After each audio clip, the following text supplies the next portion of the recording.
समाया कहानी एक ऐसे इंसान की है जो जिंदगी में बहुत नीचे से शुरुआत करता है, लेकिन अपनी मेहनत, ईमानदारी और लगन से एक नई ऊंचाई तक पहुंचता है। चलिए मैं इस कहानी को थोड़ा विस्तार से और भावनात्मक रूप से लिखता हूँ। मिट्टी से महल तक। गांव में रामू का संघर्षमय जीवन, मगर सूखा और कर्ज ने उन्हें तोड़ कर रख दिया था। रामू पढ़ाई में होशियार था, लेकिन पैसों की कमी के कारण उसे स्कूल छोड़ना पड़ा। उसने मजदूरी करनी शुरू कर दी, खेतों में काम, लोगों के घरों में पानी भरना, गधे पर लकड़ियां लाना, जो भी काम मिलता वो करता। लेकिन रामू के अंदर एक सपना था, कुछ बड़ा करने का, कुछ बदलने का। वो अक्सर शहर जाने वाले लोगों से बातें करता, नए नए आइडिया सीखता। एक दिन उसने ठान लिया कि अब वो कुछ अपना शुरू करेगा। वो शहर गया, वहां एक चाय की दुकान पर काम करने लगा। वहीं से उसने व्यापार की बारीकियां सीखी। कुछ सालों बाद उसने खुद की एक छोटी सी दुकान खोली। फिर मेहनत और समझदारी से उसने अपने बिजनेस को बढ़ाया। पहले किराने की दुकान, फिर थोक व्यापार, फिर फैक्ट्री। धीरे धीरे रामू वही गरीब लड़का एक बड़ा बिजनेसमैन बन गया। उसके पास अब गाड़ियां थीं, बंगला था और सैकड़ों लोगों को नौकरी भी देता था। लेकिन उसने कभी अपनी जड़ें नहीं भुलाई। वही लड़का जिसने कभी 2 वक्त की रोटी को तरसा था, अब एक बड़े घर की पढ़ी लिखी लड़की से शादी करता है।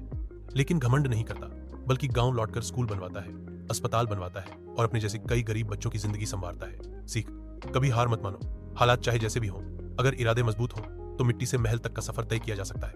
Entha had always thought her family's home was ordinary, nothing special. Nestled in a quiet neighborhood, it was a cozy 2-story house with a white picket fence and a well-kept garden. Yet, as she wandered the dusty attic one afternoon, something unusual caught her eye. In the far corner, beneath a pile of forgotten boxes, she noticed a narrow trapdoor hidden under the floorboards. Curiosity piqued. She knelt down and pulled it open. The small stairwell that lay beneath led to a dim, musty tunnel. The walls were lined with stone, and a faint, cool breeze seemed to whisper from deep within. Heart racing, Samantha descended cautiously, her flashlight cutting through the darkness. The tunnel stretched far longer than she expected, twisting and turning beneath the earth. She couldn't shake the feeling that she was trespassing, that something was waiting for her. After what felt like an eternity, the tunnel finally opened up into a hidden room. The walls were lined with old bookshelves filled with strange, leather-bound volumes.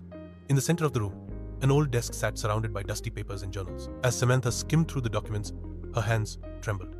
The records spoke of forbidden rituals and secret societies, her family's name mentioned repeatedly. The deeper she read, the more she realized that her family's history was intertwined with dark secrets meant to starve.